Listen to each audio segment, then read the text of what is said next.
Our guest today is Colonel Larry Wilkerson. Colonel Wilkerson served for 31 years in the US Army, starting as a helicopter pilot during the Vietnam War. Later in his career, he was Chief of Staff to US Secretary of State Colin Powell. Colonel Wilkerson taught at William & Mary College and at George Washington University. In 2020, he was named a non-resident fellow at the Quincy Institute for Responsible Statecraft, a think tank in Washington, D.C. Colonel Wilkerson, thank you for coming on the podcast. Thank you for having me. You've had a distinguished career in military and public service, centered on identifying and mitigating threats faced by the country. In your opinion, what is the greatest threat facing the United States? Today, it's nuclear weapons and climate.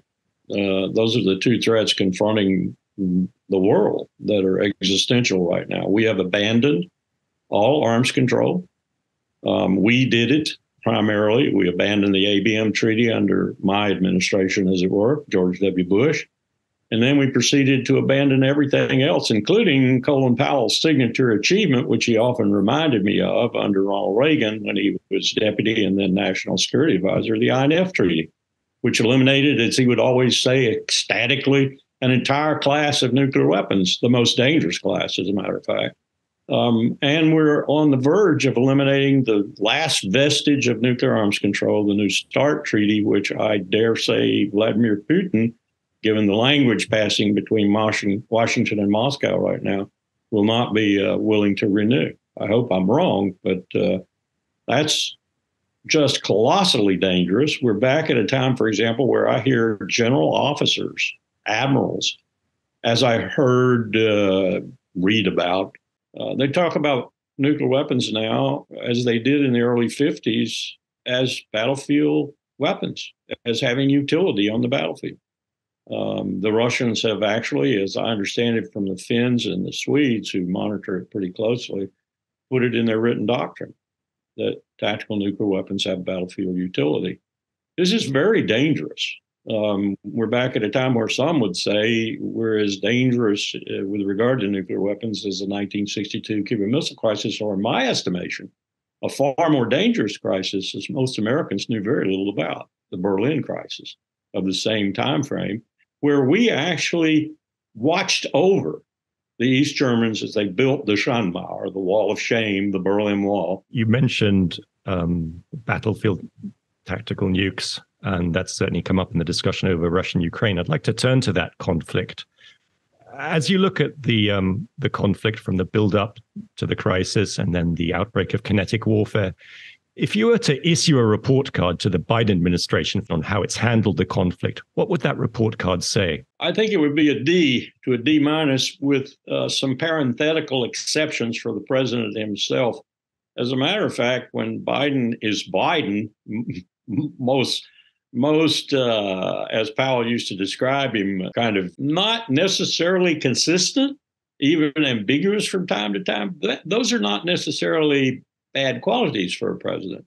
So as he has wandered through the ambiguity and the statements that seem like his followers have to retract or modify afterwards, he's actually been pretty cogent.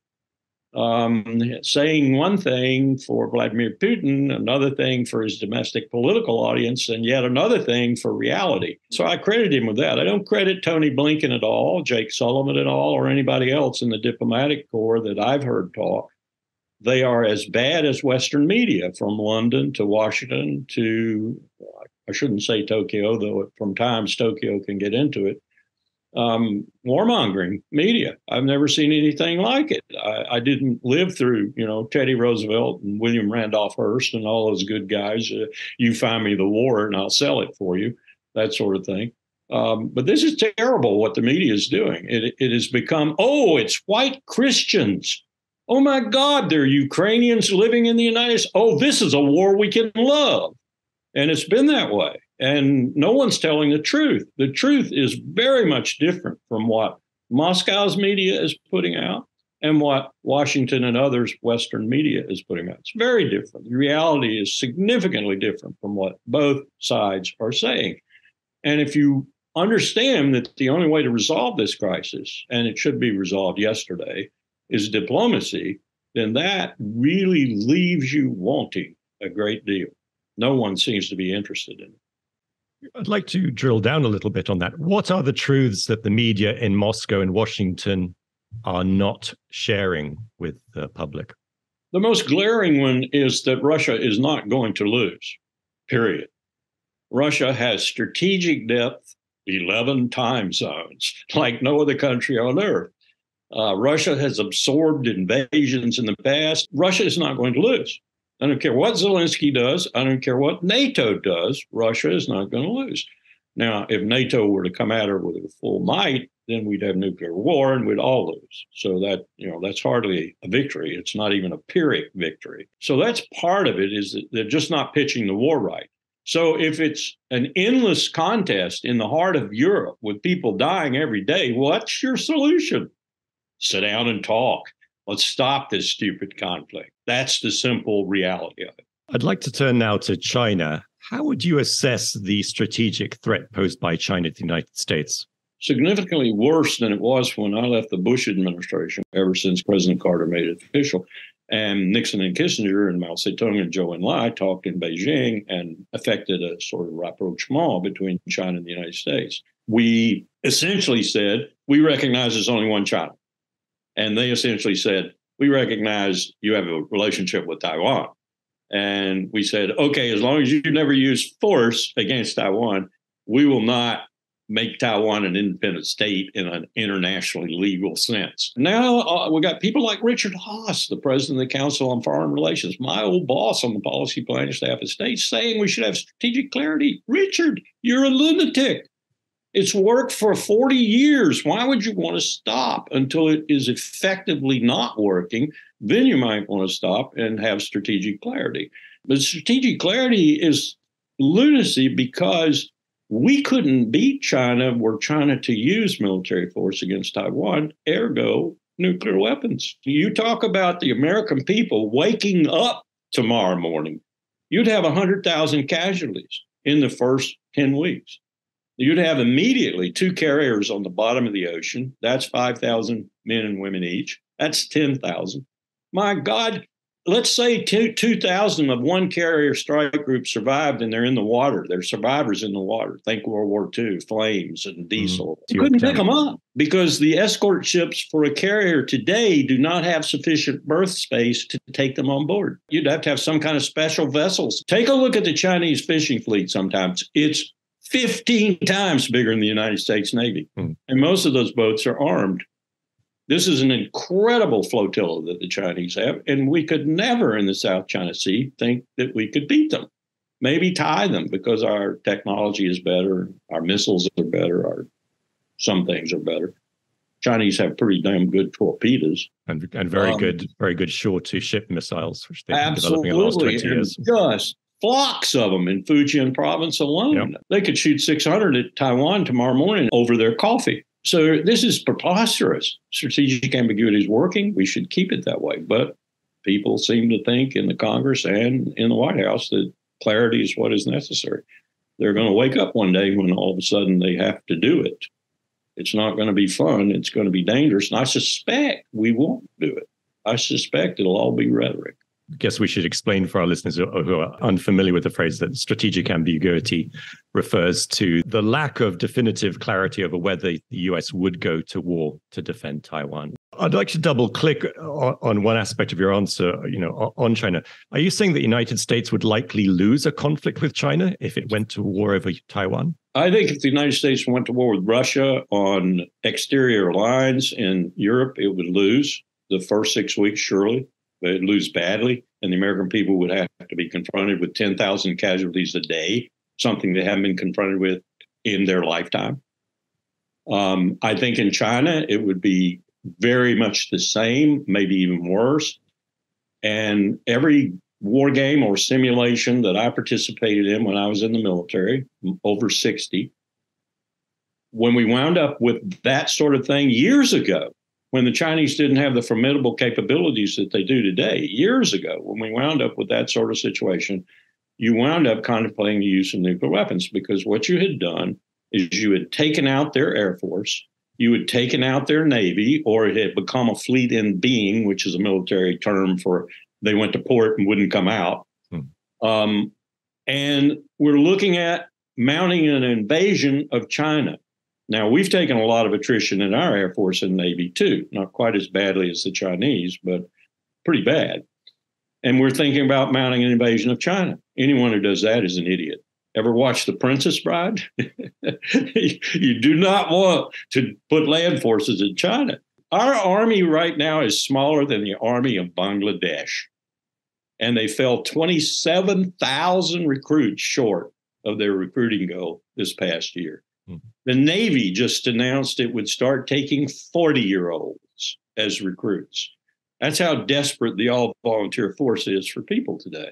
And China doesn't have any problem putting 2.5, 3 million men and women out. So you'd never invade China. So what do?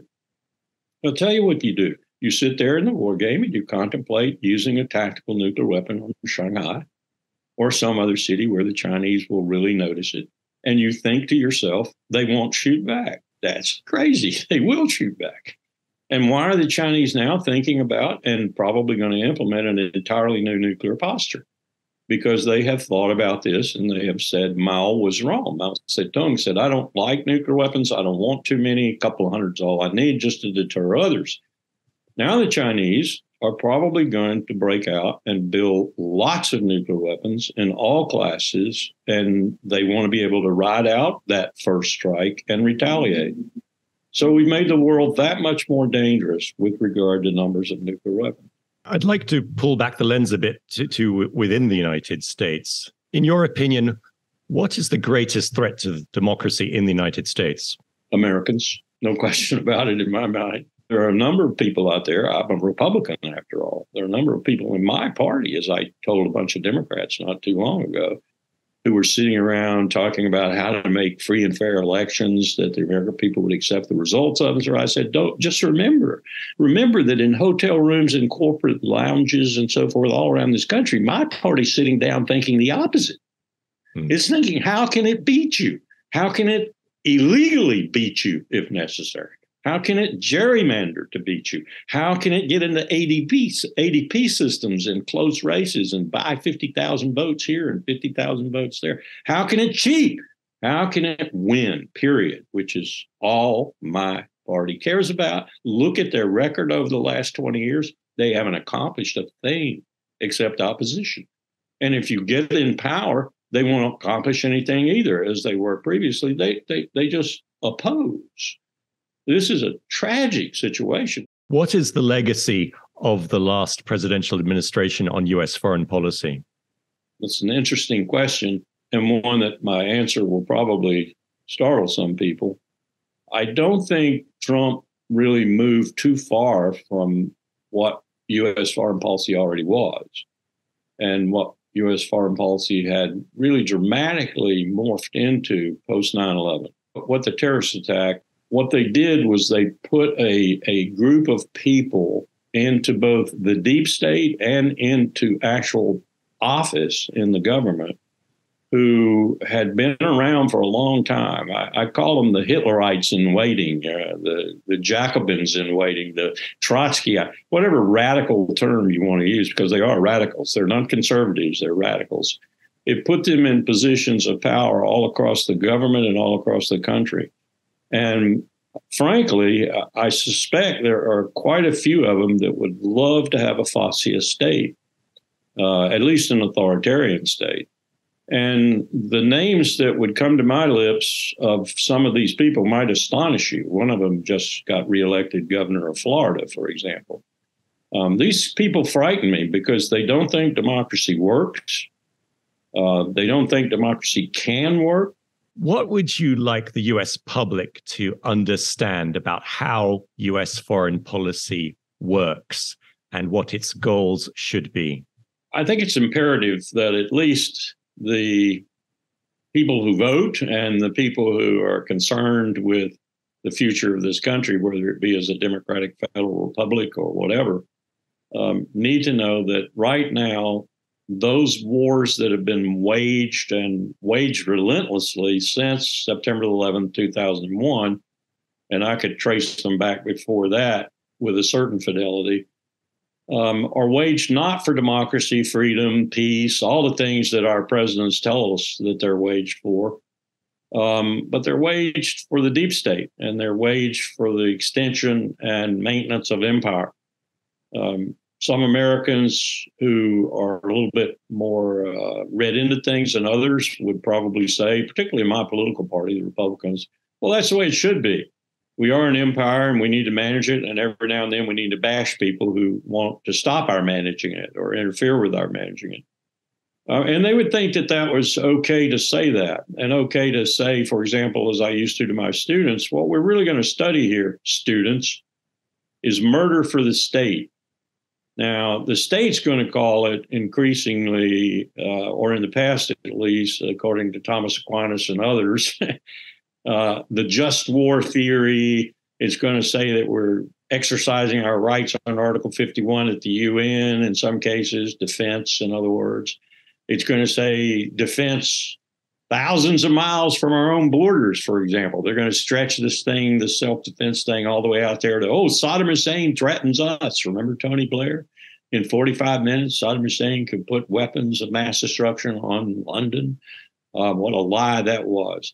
But they stretch these things if they are at all aware of what makes Americans tick. And they don't stretch them at all. They just put them out there ball-faced right in front of you. If not, it's maintenance of empire. Well, what does that mean? That means Lockheed Martin gets to make trillions of dollars off of these wars. That means that Halliburton, for example, Dick Cheney, CEO of Halliburton before he was vice president of the United States, Halliburton gets to make $44 billion off of Iraq and Afghanistan alone. So that's part of it. You understand why we're going to war. You understand, I tell my students, why we're killing people for the state. Why young people are asked to go in uniform and under arms to kill people for the state is not the preservation of our democracy, not the defense of our way of life, not the defense of our shores, certainly. Your shores, your property, your home. It's to kill people who are opposed to our very predatory form of capitalism extant now all over the world, to include our banking system, our financial system, and everything else. That's what it's for. So if you understand that and you support that, more power to you. Keep on going until somebody else builds a coalition against you and destroys you, which is what history argues the world will always do eventually. I want out. I think I'll go to Canada. I think I'll go to New Zealand. I'll do something else other than be here and remain a part of this imperial project, which is going to fall apart. Where do you see it engraved in stone that America's empire is forever?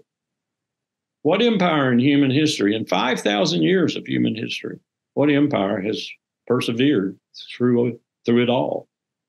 The empire that the sun never set upon, Britain, gone. We replaced it. Empires do not do too well over time.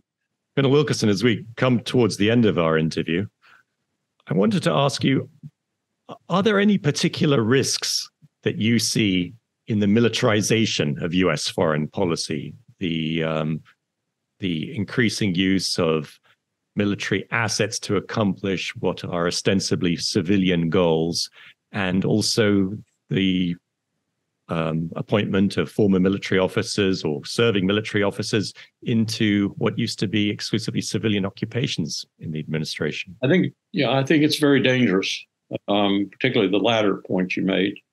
These military officers going out into civilian occupations, like Secretary Austin. I don't know Lloyd Austin, but I suspect he's an honorable man, but I would never make a uniformed military officer Secretary of Defense. There's a reason why we weren't doing that. The reason why George Marshall was the only exception with regard to the tenure, I think it was then we attenuated it to 7 years, then 5 years out of uniform. Now I think you could probably do it and get a waiver from Congress. That's very dangerous, I think, because it brings that military mindset into what should be a civilian mindset, a role that a civilian should fulfill. The other aspect of it, the militarization of U.S. foreign policy does something very, very counter to our genuine interest. It dulls the knife of diplomacy. It makes diplomacy second fiddle. Even now, today, it's fourth or fifth fiddle. It doesn't even really exist.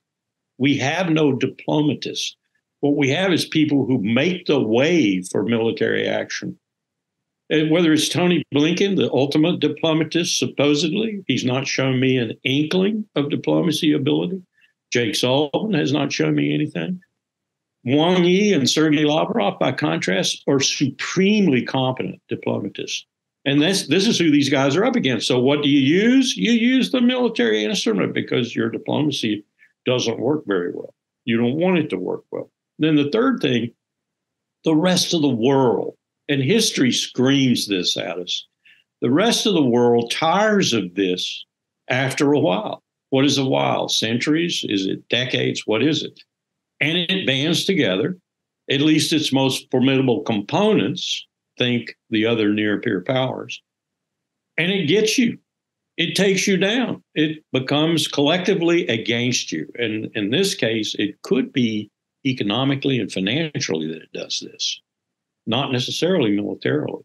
The Chinese are already hard at work on regional, and I suspect they have global implications for this, currency replacement, banking system replacement, financial system replacement. Think SWIFT, for example. They don't like being treated like third and fourth class citizens within our financial network anytime we decide we want to do that, sanctions being the leading instrument we use. So they're working on alternatives. One day, these alternatives will start to grow to the point where they compete and where they even surpass. And that's how you go down. Colonel Wilkerson, thank you very much for joining us today. Thanks for having me.